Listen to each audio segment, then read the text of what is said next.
आपके अनुभव के हिसाब से before we get start the podcast में कुछ थीम सेट करना चाह रहा हूँ। हुँ। आज के पॉडकास्ट में मैं आपसे समझना चाहता हूँ क्या फ्लोरिकल्चर में पैसा है। आपका 30 इयर्स का रोज़ का एक्सपीरियंस है। रोज़ फार्मिंग पे हम बात करेंगे।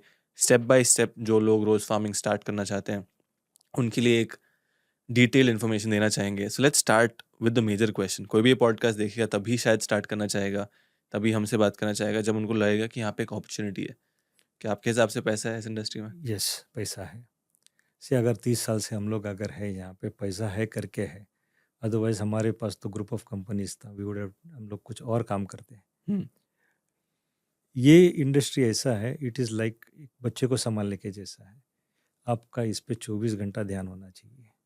अगर आप ध्यान दोगे, फॉर श्योर ये आपको रिज़ल्ट्स देगा। प्रॉफ़िटेबिलिटी वाइज़ ऑल्सो पैसा है। आप आज जैसे हम पुणे से हैं, बैंगलोर में हैं, बैंगलोर में बहुत सारे फार्मर्स आप देखोगे, उन लोग कहाँ के कहाँ चले गए।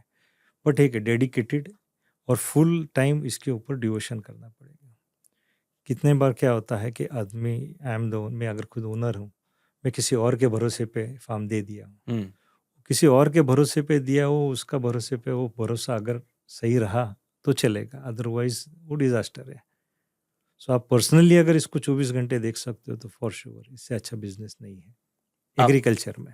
आपने देखा है कि लोग मतलब फेल हो रहे हैं क्योंकि वो खुद फार्म पे नहीं रहते हैं।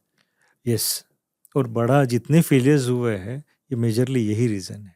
जो खुद प्रेज़ेंट थे एंड जिन्होंने डिवोटली के फुल डिवोशन से काम किया हुआ है वहाँ पे, फेल नहीं हुए हैं।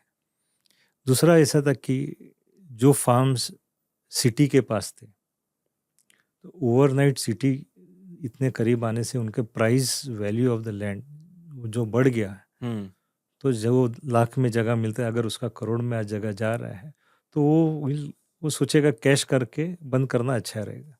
तो उसके वजह से जितने बंद भी हुए रहेंगे फैक्ट फार्म्स, वो मेजरली ऑफ दोज़ रीज़न, अच्छा वो भी होता है। वो भी होता है। तो आप कह रहे हैं कि मानो किसी के पास ज़मीन था 30 हुँ, लाख रुपए का, हुँ, उसने खेती किया, उसका वैल्यू बढ़ गया, वो हो गया 1 करोड़ रुपए का, या खेती की वजह से। सी पहले अगर आज 30 साल पहले समझोगे तो सिटी लिमिट्स वर समझो एक्स जगह तक का हुँ, था। हुँ, आज सिटी एक्सपैंड होके has gone 3 folds 4 folds ahead. Means 10-20 kilometre से सिटी और बढ़ गया है। तो जो फार्म 50 किलोमीटर अगर पहले बाहर थे, सिटी वहाँ तक का पहुँच गए। हुँ, सो वहाँ सिटी आने के बाद उनके प्राइस वैल्यूज़ हैव गॉन बहुत बढ़ गया है। जब प्राइस इतने हाई हो गए तो उसमें वो खेती नहीं करेगा, देन वो सोचेगा बेच के गेट्स कैश बिल्कुल ही सही और बात। He went enters into property business वैसे, रियल एस्टेट। रियल एस्टेट ये मैं बहुत सारे लोग एक्चुअली ये समझते नहीं हैं कि एग्रीकल्चर भी एक प्रकार का रियल एस्टेट बिज़नेस ही है। ये मैं नाम नहीं लेना चाहूँगा, बट कुछ किसानों से मैं बात कर रहा था। हुँ, आज वो बोल रहे थे कि मेजर हम तो उगाएँगे, बट हमारा जो लैंड का वैल्यूएशन हमने कराया है ना, वो केवल बहुत 100 करोड़ों में है।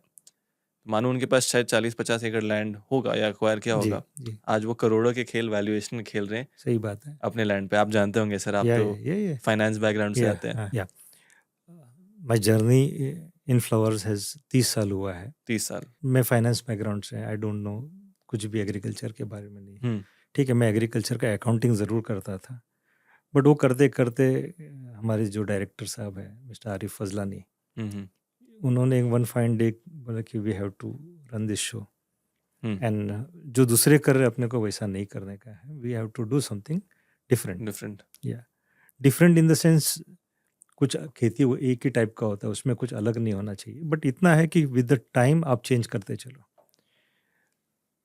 कैसा होता है कि आज की तारीख में जो भी वैराइटीज़ इंडिया में ग्रो होते हैं, ये सब मोस्टली डच ग्रोअर्स या डच ब्रीडर्स जो होते हैं, वहाँ से सब नया-नया वैराइटीज़ आता है। भारत में नहीं होता ज़्यादा वैराइटीज़, भारत में अपने यहाँ का रिसर्च सेंटर्स में अभी तक के दम नहीं तैयार है। नहीं है। हुँ, ट्राई किए हैं उन्होंने, बट आज तक आई डोंट फील सो अभी तक का कुछ बाहर आया है।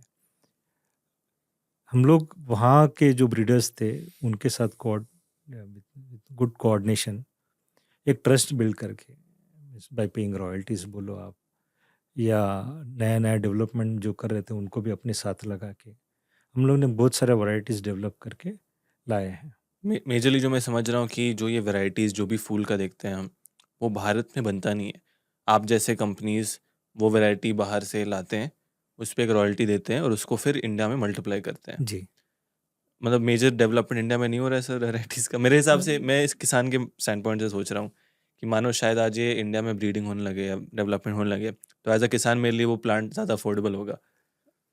सी अगर अपना रिसर्च सेंटर्स जो है, I don't want to name the agencies, उन्होंने आज तक का मुझे नहीं लगता है कि एक भी वैरायटी इन रोज कमर्शियली बाहर आया है वहाँ से। अगर आता तो हमारे पास ज़रूर आता है, तो आया नहीं है।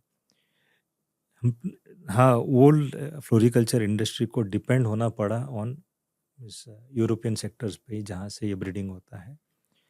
सिंस फ्लावर उसी कंट्री में वापस बेचने चाहिए था, तो उनको वहाँ का टेस्ट ज़्यादा मालूम था। उन्होंने उस हिसाब से वैराइटीज़ डेवलप किए हैं, हमारे पास आया है।